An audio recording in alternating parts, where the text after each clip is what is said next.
Alright y'all, today I am going to make a kind of a standard Cajun Creole delicacy from New Orleans called dirty rice.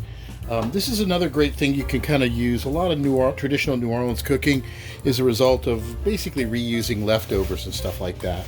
In this case, don't really have any leftovers because I've been out of town for a little bit. So I'm just going to make it with basic ingredients. So dirty rice is basically rice with some kind of a protein in it. Traditionally, it's been made with liver and onions mixed in with rice, and it is a little bit of a spicy tang to it. I'm going to do it with Italian sausage and ground beef, some onions, some jalapenos, some cilantro for the rice, and some garlic, and a few other little surprises. So while we prep the meat and other component to mix in with the rice, let's get the rice going. So I'm going to be doing this on my rice cooker right here, and I got your basic rice cooker. I've got 4 cups of rice in it. I prefer jasmine rice, long grain jasmine rice. I like to cook my rice kind of al dente. You really want a little bit of a texture to it, you know, even if it's a little crunchy. That'll be fine for what I want to do, because this is going to be something that will cook and sit in the fridge, and then you can throw it in the microwave to heat up later. So it's a good food that you can kind of add, use the rest of the week. I love flavor, so I'm always trying to add different things. So I've got water here. I got 4 cups of rice, and I got 4 cups of water. I'm doing a 1-to-1 mix, so it'll be kind of al dente. And I got some butter, and I like to heat up the water beforehand. If when you're doing yellow rice, throw some saffron in here. You can do that too. I'm not going to do that in this case, but here's one of my secret ingredients, better than bouillon. You take some of this and you throw this into the water. This is my chicken stock flavor, and this really just kicks it up a notch in terms of flavor. So I'll take some of this and I will add it to that water that's going to go into the rice, and it'll give the rice a lot more flavor. I'm also going to take some cilantro and add it into the rice cooker. I'm going to add most of my fresh cilantro after I've got all the ingredients prepped, because cilantro really is best eaten fresh, but I'll throw some in here to help with the cooking too. Okay, so now I've got all the liquids prepared for the rice, and I'm going to let this go. Now I'm going to keep an eye on this. I do not want the rice, I want to kind of catch it before all the liquid runs out, because I don't want it to burn on the bottom.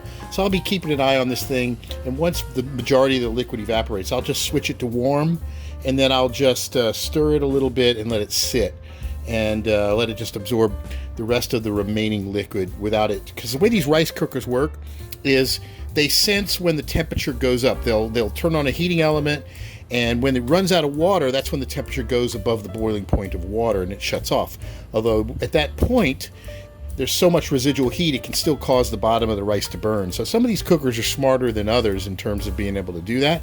And this is not that bad of one, but I want to just keep that from happening. So I'm going to let the rice cooker go. When I see it the steaming start to slow down, I will pop the top and I will check it, and if most of the water is kind of out, I will turn it off prematurely and just let it slowly cool down. And that's what I'm going to do here. So we'll get this thing going, and then we're going to move over to the stove. So here we are at the stove, and I've got my number 12 unmarked Wagner that I'm going to be using. This big old hefty pan. Look at that thing. It's monstrous. So I'm going to cook the beef in this and the sausage. I'm not going to add a whole lot of spices just yet. And the reason for that is I'm going to recycle the grease that comes off of the meat and pour it over my dog's dog food, because she loves that. But I'm not going to add any garlic to it or onions, because that's bad for dogs. But if I cook it before I add any of those things, then I can drain the grease off it and add that to her kibbles, and she'll really thank me. So I'm going to not spice things up until I cook most of the fat out of the meat. All right, get this thing just going away, and I'll put my vent hood on in a minute, and then it'll sound like there's an airplane taking off.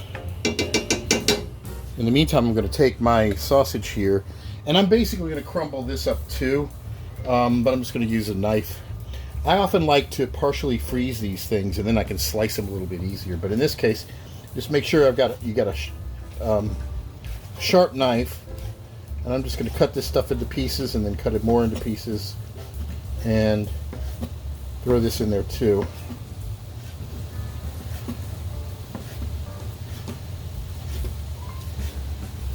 And we'll get this thing going.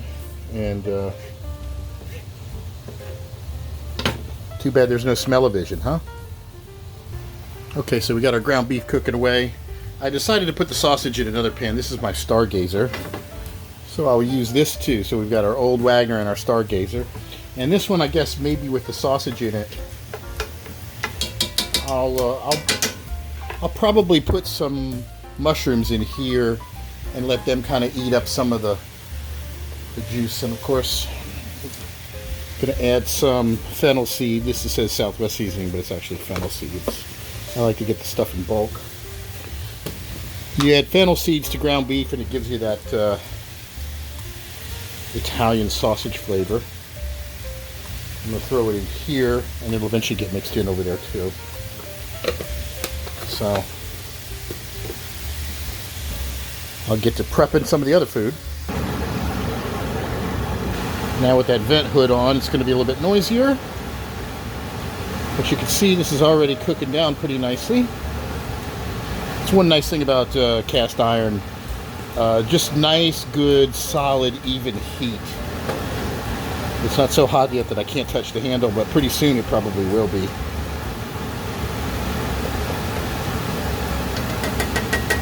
Just let that thing keep going. And over here on the Stargazer,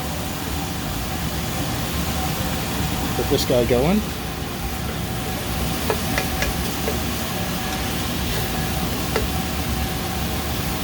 Ooh, does that smell good? Get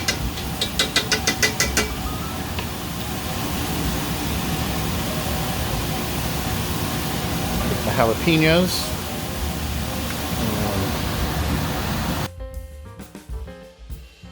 Now, depending upon how hot you want something when you're working with peppers, the seeds will definitely add more heat to them. I could throw these whole things in, or I can clean out the seeds from the middle, and just to make it a little bit better.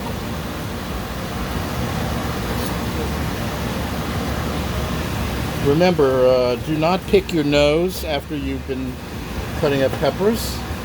I'll tell you what, I'm regretting that this doesn't have a helper handle on it, because this is a heavy pan now filled with scalding hot oil and burger meat, and I'm going to have to pour some of this out, and this is not going to be an easy task without an extra handle on the other side. That'll do it. I'm going to continue to cut up mushrooms, and then I'm going to start adding garlic and the other spices to it. I'm going to add the jalapenos. Dump all that in here.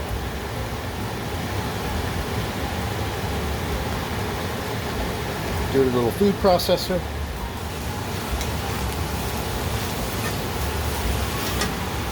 Of course, some Cajun seasoning. Paprika. Now this is the point where you can make it spicy, or you can make it not spicy. But you do want to brown this a bit. You want to get it a little bit crispy if you can, because you want this to have some texture to it. Okay, so now I want to get the garlic in. I could put the garlic in the food processor, little chopper thing, but I prefer to use this garlic press, and the reason for that is you really want to crush the garlic. You want to get the maximum flavor out of it. So you don't want to slice it, you want to crush it. So I'll put it in this. This comes from IKEA. This thing is great. And you just squeeze it and it comes out like that, and then you just take your little knife and you just push, slice. And my rice has just come out of the cooker. And it's looking pretty good. I'm just going to fluff it a little bit and then kind of let it sit. Let's get a little quick taste of it to see how al dente it is. Yeah, still got some crunch to it, which is fine because I'm actually making this for tomorrow. So letting it sit and cool off is going to come out even perfect. So gonna let all this cook, and I think I'm gonna also add some green chilies to this because I want to have a little bit more of a kick, and I love that kind of southwestern flavor, so I'm gonna kick that up a notch. All right, let's deglaze this pan over here. I'm gonna use a little bit of red wine. What we're doing here is we're adding some alcohol, and this helps unstick whatever's stuck to the bottom of the pan, and that'll make it a lot easier to clean this later. And it also gets those pieces that are on the bottom of the pan, which are part of the most flavorful pieces. We want those to come out with our food. So deglazing it is a good thing. You can use any kind of alcohol, white wine, red wine. You could even use a tequila or vodka if you wanted. Most of the alcohol evaporates, so you don't really have to worry about it being an alcoholic meal or anything like that. This is a lot of food for this pot, but I don't have a 14 here with me, unfortunately. When they're in season, I love roasting these myself and adding fresh green chilies, or hatch chilies as they're called. A little bit of rice down there. And we'll just add some of this. And of course, if I had a big enough pan, I would probably fry the rice with it.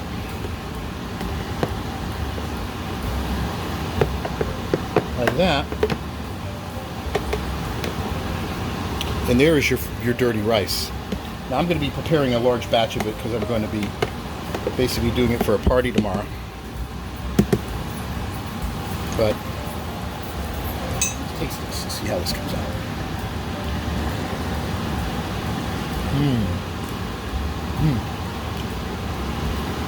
That's good.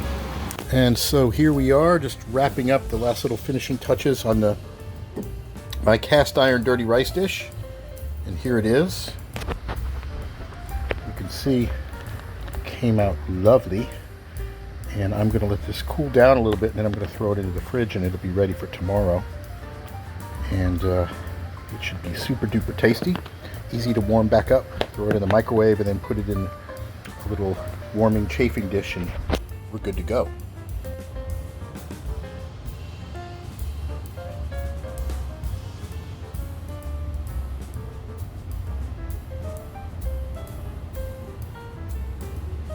So one thing I want to point out is you'll notice I've cleaned this pan, and a lot of the seasoning has come off of it.